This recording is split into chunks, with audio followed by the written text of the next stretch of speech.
Asia কাপে আফগানিস্তানের বিপক্ষে বাংলাদেশের গ্রুপ পর্বের শেষ ম্যাচ জিতলে সুপার ফোরে যাওয়ার ন্যূনতম একটা সম্ভাবনা থাকবে। এই ম্যাচে বাংলাদেশের বেস্ট 11 তাওহিদ হৃদয় আবারও জায়গা পাবেন? নাসুম একটা ম্যাচ জায়গা পাবেন না? রিশাদ আবারও খেলবেন? নাকি আরো কোনো অদল বদল দরকার আছে? এই সবকিছু নিয়েই আলোচনা করব। আলোচনা করাটা জরুরি, একই সঙ্গে চোখে আঙুল দিয়ে দেখিয়ে দেওয়া আরো বেশি জরুরি বাংলাদেশের কোথায় সমস্যাগুলো হচ্ছে, সমাধান কি। প্রথম কথা হচ্ছে, যে কোনো বৈশ্বিক টুর্নামেন্টে বাংলাদেশ বাজে পারফরমেন্স করছে। এর অন্যতম প্রধান কারণ, এক কথায় বললে, গ্লোবাল লেভেলে কম্পিট করার মতো এনাফ বা ভালো বা যথেষ্ট ভালো প্লেয়ার না থাকা। তাওহিদ হৃদয়ের কথা দিয়ে আলোচনা শুরু করেছিলাম। আমি এর আগে একটা ভিডিওতে বলেছি, স্পেশালি শ্রীলঙ্কার বিপক্ষে বাংলাদেশ হারার পরে যে ভিডিওটা, যে তাওহিদ হৃদয়কে ড্রপ করেন, কোনো বিশ্রাম টিশ্রাম না, ড্রপ করেন, তাকে দিয়ে হচ্ছে না। তিনি নিজেও স্বীকার করেছেন, চেষ্টা করছেন, পাচ্ছেন না, যিনি চেষ্টা করে ফেল করছেন তাকে বাইরে রাখেন, তার বদলে যাদের এনেছে তাদের সুযোগ নেন। তাওহিদ হৃদয়কে ড্রপ করে সেখানে দুটো অপশন আছে, সাইফ হাসান, নুরুল হাসান, সোহান, এই দুজনের যে কোনো একজনকে খেলানো যায়। এর আগে সাইফ হাসানকে খেলানো হয়েছে, একটা ম্যাচে তিনি দুর্দান্ত করেছেন, আরেকটা ম্যাচে ফ্লপ করেছেন, যদিও সেই ম্যাচে তিনি ওপেন করেছিলেন। এখন ওপেনের জায়গাটাতে আরেকটু কথা বলার আছে। বাংলাদেশের এই ওপেনারকে আমার মনে হয় প্রত্যেকটা গণমাধ্যম এবং দর্শকের একটা বড় অংশ দারুণ সাপোর্ট করেছে। তাদের দুজনকে অপ্রসিদ্ধ করে আসছেন মাঝে এবং প্রশংসা করছেন।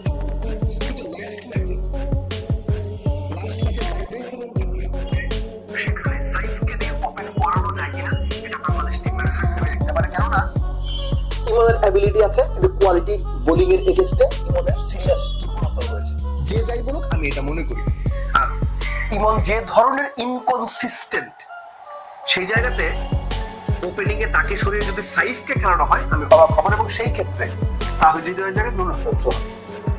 একইভাবে লোয়ার ডাউন দ্য অর্ডারে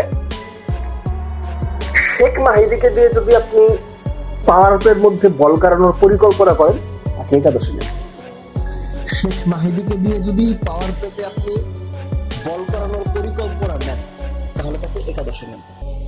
এবং একই সঙ্গে শুধুমাত্র বোলার হিসেবে তাকে নেন, এই কথাটা আমি আগেও বলেছি। অলরাউন্ডার হিসেবে শেখ মাহিদিকে ট্রিট করাটা খুব ভালো কোনো সিদ্ধান্ত হবে না। রিশাদ আনফরচুনেটলি ইন্টারন্যাশনাল ক্রিকেটে বেশ বড় একটা সময় রিশাদ পার করে ফেলেছেন। এই বড় একটা সময় পার করার পরও রিশাদের বলে কোনো ভ্যারিয়েশন নেই। রিশাদের বল অপোনেন্টের জন্য চিন্তা তৈরি করে না, অপোনেন্টকে দ্বিধায় ফেলে না যে একটা কি গুগলি আসছে, একটা কি ফ্লিপার আসছে। রিশাদের বলে এই ধরনের কোনো কিছু বা ডাউট অপোনেন্টের মধ্যে তৈরি হয় না।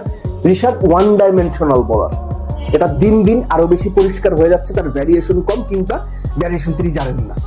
ইন্টারন্যাশনাল ক্রিকেটে কমপক্ষে 1-1.5 বছর কাটিয়ে ফেলেছেন লেগ স্পিনার, অথচ গুগলি পারেন না, আমি মনে করতে পারি না। তাই রিশাদকে লাস্ট ম্যাচে ড্রপ করেন, নাসুমকে নেন।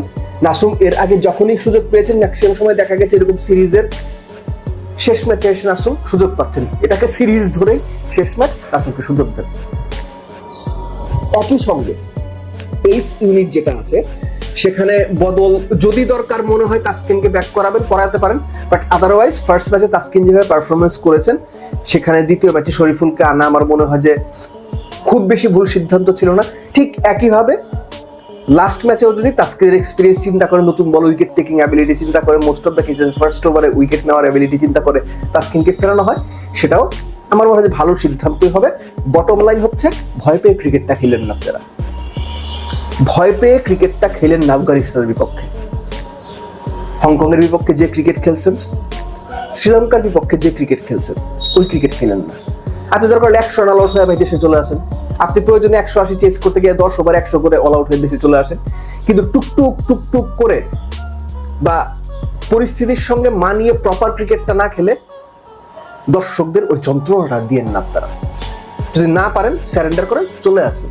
কেননা শ্রীলঙ্কার সঙ্গে যেভাবে আপনারা পারফরমেন্স করেছেন, যেভাবে আমাদের দুই ওপেনার খেলেছেন, যেভাবে বাংলাদেশের ব্যাটাররা ফুল টাচ বল বাউন্ডারি মারতে পারে না, যেভাবে জাকের আলী অনিক 20 বল খেলে পারার পরও টাইমিং করতে পারেন না, যেভাবে মাহিদি থার্ড ডিভিশন লেভেলের একটা ক্রিকেট ম্যাচের ক্যাচ মিস করে, যেভাবে যেভাবে রিশাদ ফার্স্ট ওভারে সে এলোমেলো লাইন ছাড়া বল করে, এগুলো বাংলাদেশের দর্শকদের জন্য তামাশা।